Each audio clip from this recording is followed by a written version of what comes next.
नमस्कार दोस्तों, एक बार फिर आपसे मुलाकात हो रही है और उस मुलाकात का ज़रिया है मेरा ये चैनल जिसका नाम है रेडियो लाइव। और रेडियो लाइव पर प्रदीप आपके साथ है और आज हम जिस विषय पर बात कर रहे हैं वो विषय है आपके और आपकी सफलता के बीच में बैठे हुए 3 शब्द। वो शब्द हैं कोशिश। कहते हैं ना कि अगर कोशिश आपने मन से की तो यकीनन आप सफल हो भी जाते हैं, और अगर आपने कोशिशें दिल से की तो यकीनन आप सफलता की उस ऊंचाई तक पहुंचते हैं और अपने उन सपनों को साकार करते हैं जो सपने आपने देखे हैं। और ये भी कहा गया है कि कोशिश करने वालों की कभी हार नहीं होती। हाँ दोस्तों, कोशिश करने वालों की कभी हार नहीं होती। यकीन मानिए, आप कोशिश मन से कीजिए और जो आप बनना चाहते हैं उसको आप जरा विजुलाइज कीजिए। आप विजुलाइज कीजिए कि आप क्या देख रहे हैं, आप विजुलाइज कीजिए कि आने वाले दिनों में आप क्या हैं, तो आप यकीनन वहां तक पहुंच भी जाते हैं। कहते हैं ना कि लॉ ऑफ अट्रैक्शन काम करता है। सचमुच दोस्तों, लॉ ऑफ अट्रैक्शन काम करता है। आप क्या दिखना चाहते हैं, क्या बनना चाहते हैं, उसके बारे में सोचिए और वहां तक कैसे पहुंचना है उसके बारे में कोशिश कीजिए। और कोशिश अगर आपने यकीनन दिल से की तो यकीनन आपके सपने साकार होंगे। ये मेरी कोशिश ही नहीं, ये मेरा विश्वास भी है, और ये विश्वास आपको अपनी मंजिल तक ले जाएगा। इस वक्त देश के हालात भी कुछ ऐसे ही हो चुके हैं। देश के हालात के बारे में अगर हम बात करते हैं कि इस वक्त आपदा की घड़ी हमारे देश पर आ चुकी है, और लेकिन इसमें बहुत सारे लोगों ने यह विजुलाइज कर लिया है कि हम तो आने वाले दिनों में बीमार होने ही वाले हैं।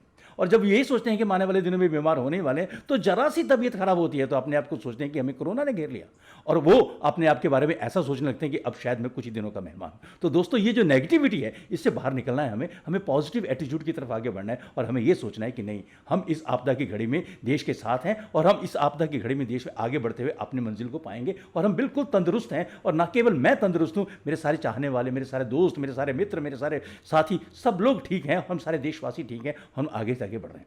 सरकारें अपना काम कर रही हैं, व्यवस्थाएं अपना काम कर रही हैं, सामाजिक संस्थाएं भी अपना काम कर रही हैं, लेकिन इस आपदा की घड़ी में भी मुझे उन लोगों से 2 बातें करनी है जो इस आपदा की घड़ी में ये सोचते हैं कि हमें मौका मिला है, हम किस तरह से अपनी जेबें भर सकें।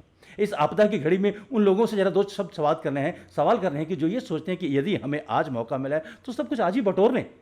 400 रुपए की दवाई, 700 रुपए की दवाई 40,000, 1 लाख रुपए में बेच रहे हैं। जो सिलेंडर आपको 500-700 रुपए का मिलता था वो आपको 25-30 हज़ार रुपए का बेच रहे हैं। जो एम्बुलेंस सिर्फ 1500 रुपए में जा सकती है वो 15,000 रुपए मांग रहे हैं। ये वो लोग हैं जो ये लोग चाहते हैं कि शायद कोरोना कभी खत्म ही नहीं होगा, और वो लोग चाहते भी हैं कि ये कोरोना कभी खत्म ना हो। क्योंकि आपने सोचा होगा कि जिन लोगों की जेबें भर रही हैं, जो हॉस्पिटल इसके नाम से चल रहे हैं, जो बहुत सारे लोग इससे आप पैसा कमा रहे हैं, वो कभी नहीं चाहेंगे कि कोरोना खत्म हो।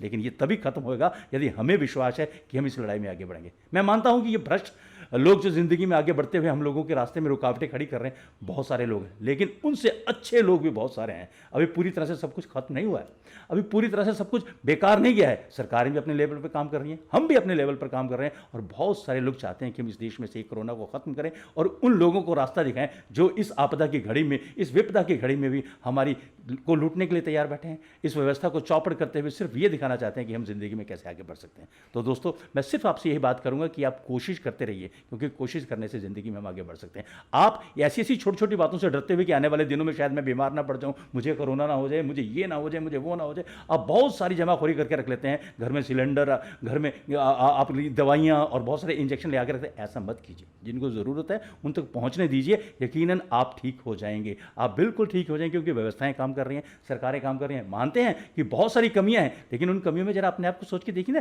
कि मेरी ड्यूटी क्या है, आपकी ड्यूटी क्या है कि आप इस आपदा की घड़ी में हम सरकार का साथ दें, लोगों का साथ दें, और लोग जो सचमुच में बीमार पड़े हैं उनका सहयोग करें, उनको जिन जिन चीज़ों की जरूरत है वहां उन चीज़ों तक उनको पहुंचाएं। हम ये ना चाहें कि उन चीज़ों में को पहुंचाते वक्त ये सोचें कि उनसे पैसा कैसे कमा सकते हैं, क्योंकि मैंने पहले जो बात कही है वो बात यही है कि कोशिश करने वालों की कभी हार नहीं होती। कहते हैं कि जिंदगी में अगर हम कोशिश करें तो इस विपदा की घड़ी से हम निकल सकते हैं। और कोशिश की बात जहां तक की जाती है कि कौन कहता है कि आसमां में सुराग नहीं हो सकता, कौन कहता है कि आसमां में सुराग नहीं हो सकता। एक पत्थर तो तबीयत से उछालो यारो। तो मुझे यकीन है मेरे देशवासी हर पत्थर तबीयत से उछालेंगे और इस आपदा की घड़ी में आगे निकल कर आएंगे। और हम जो इस वक्त चारों तरफ से घिरे पड़े हैं इस आपदा में, और एक जो नेगेटिविटी का दौर निकला हुआ है, इससे निकलकर हम विश्वास की घड़ी को आगे बढ़ाएंगे और जिंदगी में आगे बढ़ेंगे। आगे की मुलाकातों में फिर और सी बातें करेंगे, लेकिन फिलहाल मैं अपने सभी दोस्तों से बात करूंगा कि मेरे इस रेडियो लाइव चैनल के ऊपर आप आते रहिए, मैं आपसे मिलता रहूंगा और ये बातें हम आपसे करते रहेंगे। आज के लिए बस इतना ही। अगली किसी मुलाकात में किसी और विषय पर बात होगी। अपने दोस्त प्रदीप को आज्ञा दीजिए। नमस्कार।